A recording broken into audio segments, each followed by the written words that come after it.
Shalom saudaraku, berjumpa kembali bersama dengan saya, Pendeta Jakob Setio, dalam program Sapa Jemaat di Rumah. Mari kita masuk dalam hadirat Tuhan, kita berdoa, mohon penyertaan dan berkat Allah dicurahkan atas kita. Bapa, kami menyerahkan waktu renungan firman Tuhan kali ini ke dalam tangan kasih-Mu. Mohon hikmat-Mu, mohon pencerahan daripadamu. Biarlah kami mengerti akan kehendak-Mu, supaya sepanjang hari ini menjadi hari yang diberkati, di mana kami boleh hidup seturut dengan kehendak-Mu. Berfirmanlah Tuhan, kami siap diberkati. Di dalam nama Yesus kami berdoa dan bersyukur kepadamu. Haleluya, amin. Firman Tuhan kali ini terambil dari Efesus 4 ayat 16. Efesus 4 ayat 16 berkata, "Daripadanyalah seluruh tubuh yang rapi tersusun dan diikat menjadi satu oleh pelayanan semua bagiannya, sesuai dengan kadar pekerjaan tiap-tiap anggota, menerima pertumbuhannya dan membangun dirinya dalam kasih." Saudaraku, sebagai manusia, kita tidak bisa menolak natur kita sebagai makhluk sosial yang tidak akan pernah bisa hidup seorang diri. Kita selalu butuh peran orang lain di sekitar kita, baik besar maupun kecil. Namun jika kita jujur, seringkali kita tidak terlalu menyadari pentingnya keberadaan orang-orang yang ada di sekitar kita itu. Mungkin kita menganggapnya sebagai bagian dari kehidupan saja. Namun jika kita mau merenungkannya, ternyata betapa kita sangat membutuhkan orang lain dalam kehidupan ini, termasuk urusan hal-hal yang kecil sekalipun. Mengapa demikian? Karena memang faktanya ada banyak hal yang tidak dapat kita lakukan seorang diri, dan ada banyak hal yang tidak dapat kita pelajari sendirian. Kita baru dapat melakukan dan mempelajari sesuatu hanya bila kita berhubungan dan bersentuhan dengan sesama kita. Untuk bertumbuh dan mengembangkan potensi yang ada dalam diri kita misalnya, kita juga perlu orang lain untuk mengawal kehidupan kita, mengoreksi dan menginstruksi diri kita. Bukan karena mereka lebih hebat, tetapi karena orang lain biasanya bisa melihat hal-hal yang tidak dapat kita lihat pada diri kita sendiri.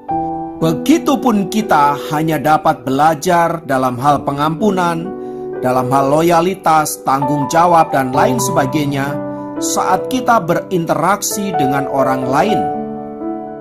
Pun untuk mengetahui apakah diri kita ini penyabar, keras kepala, penuh kasih, suka mengampuni, dan lain sebagainya, hanya dapat kita ketahui saat kita berada dalam sebuah hubungan sosial.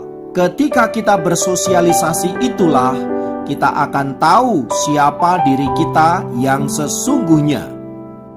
Namun demikian, kita harus juga tetap bijaksana dalam memilih sebuah hubungan pertemanan atau bersosialisasi, karena ada juga pertemanan yang mendatangkan celaka, seperti yang ditulis di dalam Amsal 18 ayat 24. Di sana disebutkan bahwa ada teman yang mendatangkan kecelakaan bagi hidup kita. Dia mungkin datang kepada kita saat butuh kita saja, saat butuh pertolongan kita, saat butuh tenaga kita, saat butuh uang kita, dan lain sebagainya. Selebihnya, dia tidak pernah peduli sama sekali terhadap hidup kita. Tentu saja kita tidak bisa membangun pertemanan dengan orang yang modelnya kayak begini. Karena itu kita harus bijaksana di dalam memilih sebuah hubungan. Nah, sebagai seorang Kristen, salah satu komunitas terbaik bagi kita adalah persekutuan di dalam Tuhan.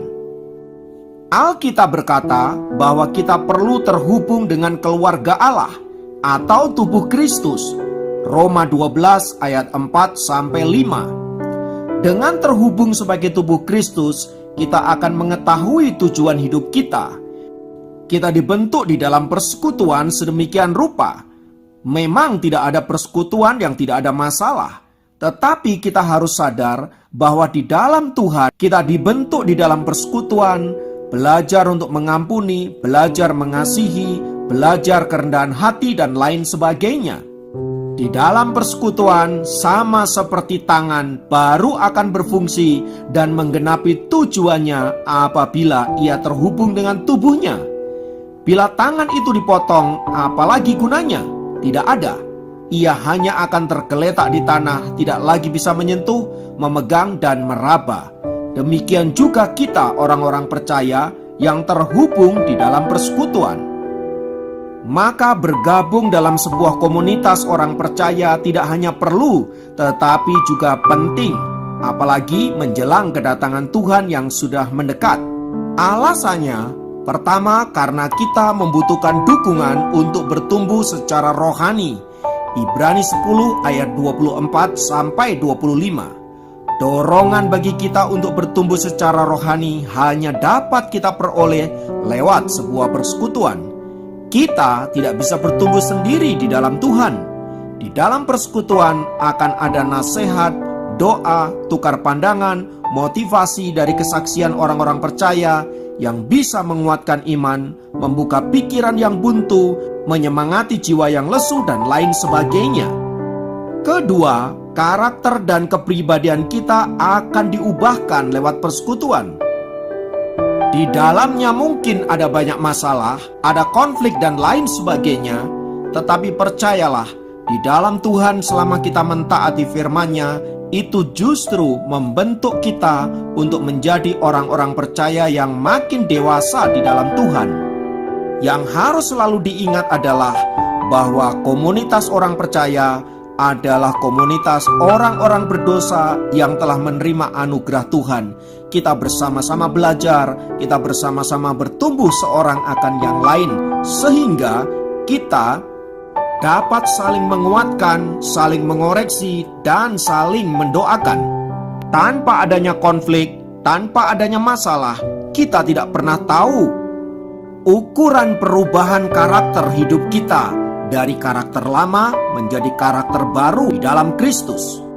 Karena itu, apapun pergumulan kita di dalam sebuah persekutuan, jangan pernah lari daripadanya. Melainkan gunakanlah itu sebagai kesempatan untuk bertumbuh semakin dewasa di dalam Kristus. Ingat, kita tidak bisa bertumbuh sendirian. Kita membutuhkan orang lain. Dan orang lain itu bisa saja dipakai oleh Allah untuk membentuk karakter kita. Kiranya firman Tuhan ini dapat meneguhkan dan menguatkan kita, sehingga kita tetap menjadi anak-anak Tuhan yang setia di dalam persekutuan tubuh Kristus, agar di dalamnya kita bertumbuh bersama-sama. Tuhan memberkati. Mari kita berdoa. Di dalam nama Tuhan Yesus kami bersyukur karena Engkau sendiri yang telah membentuk persekutuan tubuh Kristus. Di dalamnya kami dibentuk, di dalamnya kami diproses untuk menjadi semakin serupa dengan Kristus. Karakter kami diubahkan, kasih kami diubahkan, pengampunan kami diubahkan, dan hidup kami juga diubahkan. Terima kasih Bapa untuk setiap persekutuan yang Tuhan izinkan untuk kami alami. Kami percaya di dalamnya kami makin bertumbuh, semakin serupa dengan Engkau. Terpujilah namamu kekal selamanya. Dalam nama Yesus kami berdoa. Haleluya. Amin. Demikian program Sapa Jemaat kali ini. Sampai jumpa dalam program Sapa Jemaat yang lain. Tuhan Yesus memberkati.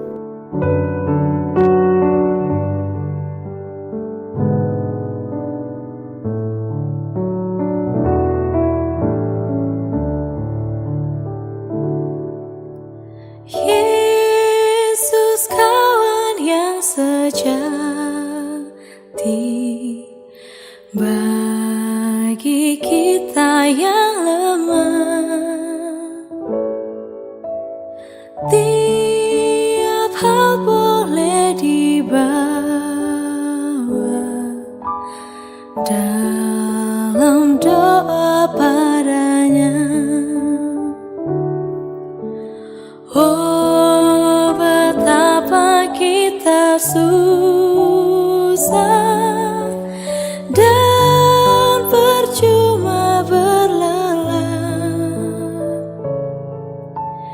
Bila kurang pasrah diri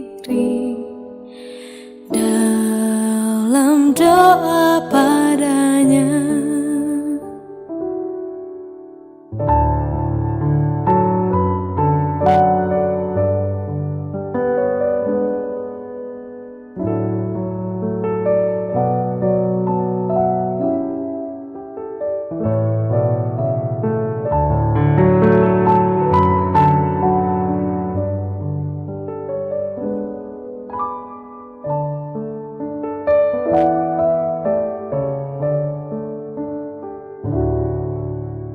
jika oleh pencobaan kacau balau hidupmu, jangan kau berputus asa, pada Tuhan berseru. Yesus kawan yang setia, tidak ada taranya. Ia tahu kelemahanmu, naikkan doa padanya.